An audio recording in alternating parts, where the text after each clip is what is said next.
Hey, it's James, Fathers Rights and Resources, hashtag how I got cussy. Redoing a video where I was talking about being on the offensive or aggressive while still looking gracious toward the other side.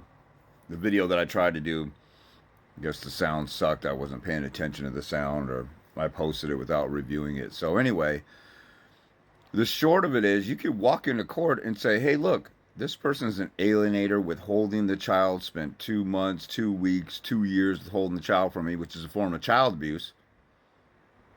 If she was depriving the child of school, medicine, food, interaction with other children, and locking the child up in the home and never letting the child go outside,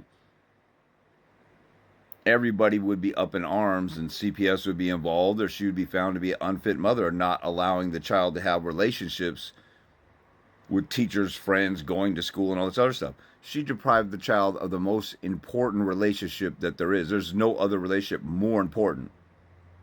And the mother might say, oh, look at him arguing that he's more important than me. I didn't say more important than you. I said there is no other relationship more important. Outside of food, water, and air, you can't name another thing that's more important than the parent-child relationship. All the science, all the data says it. And actually, all the science and data says that children suffer in single-mother homes. They don't suffer in single-father homes any worse than intact married homes. Now, there's always exceptions. You got some school shooters that had both parents in the home.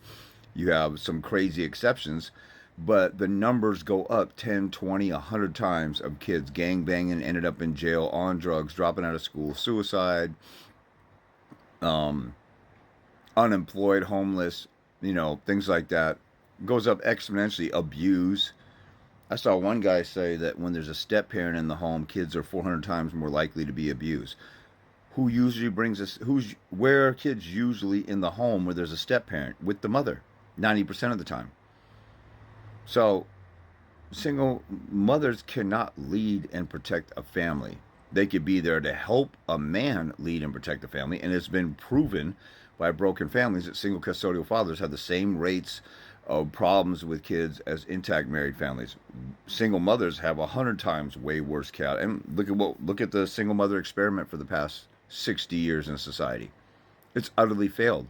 Women are the weaker sex. They can't protect kids. In fact, all the pedophiles and molesters are mostly invited in by the mothers. There's a famous pedophile who got interviewed. They're trying to get in the mind of a pedophile. I have a video of the interview on my YouTube channel. They said, what type of child do you target? He said, I don't target a child.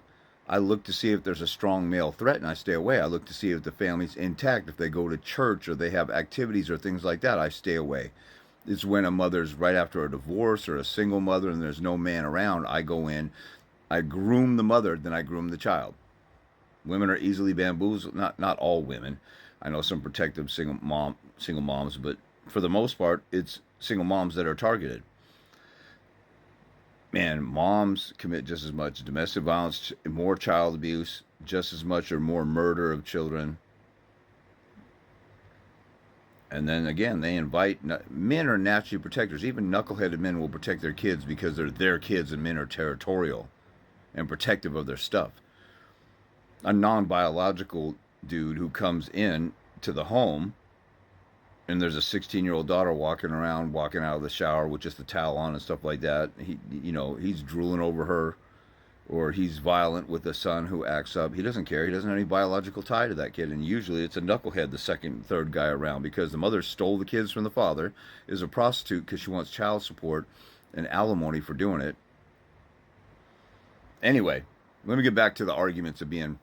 I'm trying to convince you guys, because I have guys who call me up and they're a bunch of pussy-ass bitches like, I don't want to take the kid away from the mother. I just want to tell you that right away so God doesn't strike me down via lightning by saying I want to have custody or 50.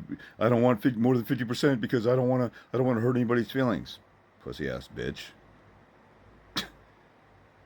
You should want the best for your kids, so you should want custody of your kids. They're going to give custody to somebody. The courts rarely grant 50-50.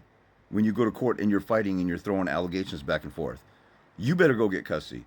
And some of you guys are so freaking stupid You don't realize if you're walking in like a pussy ass bitch saying, "Oh, I don't want to take the kid away from the mom," and then you don't fight her that hard, and she gets full custody, you will never see the kid more than 1 minute above and beyond the court order.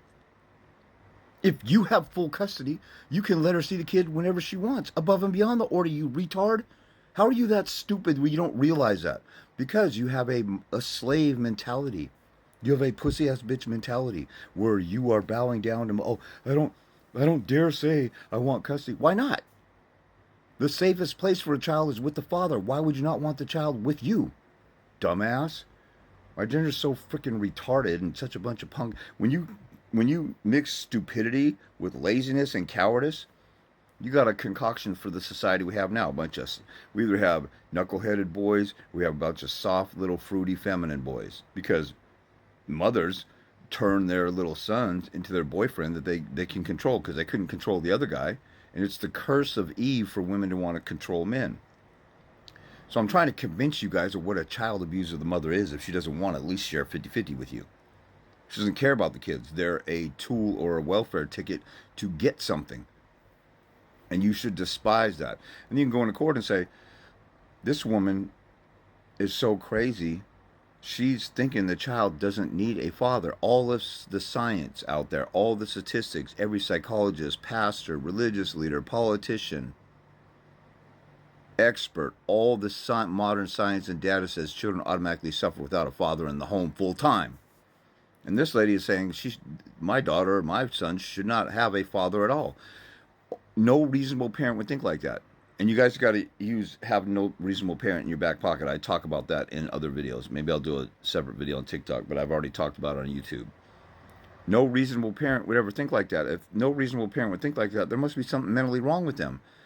So I'm not diagnosing her, but she's showing signs of severe mental health issues because nobody in the right mind would say that. All of society is crying out for fathers to step up to the plate and be involved in their kids' lives. And here she is saying, I don't want the children to have a father. The number one contributing factor to how well a child turns out. She wants to take that away.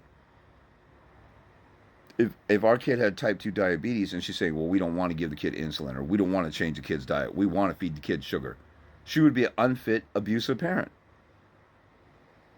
The number one thing that a child needs in order to ensure that they're successful in life and give them the best chance to be successful and not dysfunctional, not mentally ill, not on drugs, not have all these problems is for the father to be involved. And the mother says, I want to put my child at risk. Nobody in their right mind would think like that, Your Honor.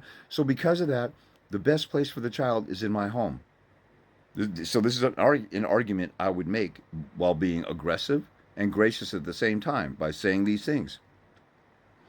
The children need stability. I provide stability. The children don't need a toxic home. She's toxic. My home is peaceful. She's alienating. I honor the other parent's place in the children's life. I don't have a vindictive vendetta against her. Children already are suffering with a weight on their back from a broken family. The mother puts another plate, another 45-pound weight, like a bar, like you see at the gym, on the children's back, saying, here, endure this parental conflict. Let me put you in the middle of it. Let me tell you to hate your father. And then she puts another weight and sends the children over to spy on dad and to undermine dad. She makes them a foot soldier in her war against me. She hates me so much. She hates me more than she loves the children. She can't put the children first. Any reasonable parent would say, you know what? I hate the father. He was a bad boyfriend. He was a bad husband. He cheated on me, or he didn't nurture me or love me like he should have. But I love my children so much, I will honor his place in their life.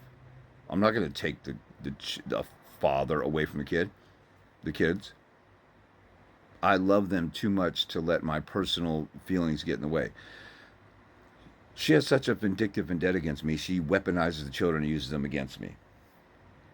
And here's where you throw in the being gracious. I want the children to have a healthy relationship with their mother, but they cannot right now because she has such severe mental health issues that she doesn't want them to have a full, healthy relationship with both parents. So she needs to get we need to get a psychological evaluation on her, have her completing recommended treatment if she has anger problems, anger management assessment, domestic violence assessment and treatment, and get some help for her issues and counseling until she's able to make proper judgment and parenting decisions in light of the children's needs and put the children first. There's states like Florida Florida Code 63.13. Which parent is willing to put the children's needs first above their own? She can't do that, so I should have custody. That's being gracious.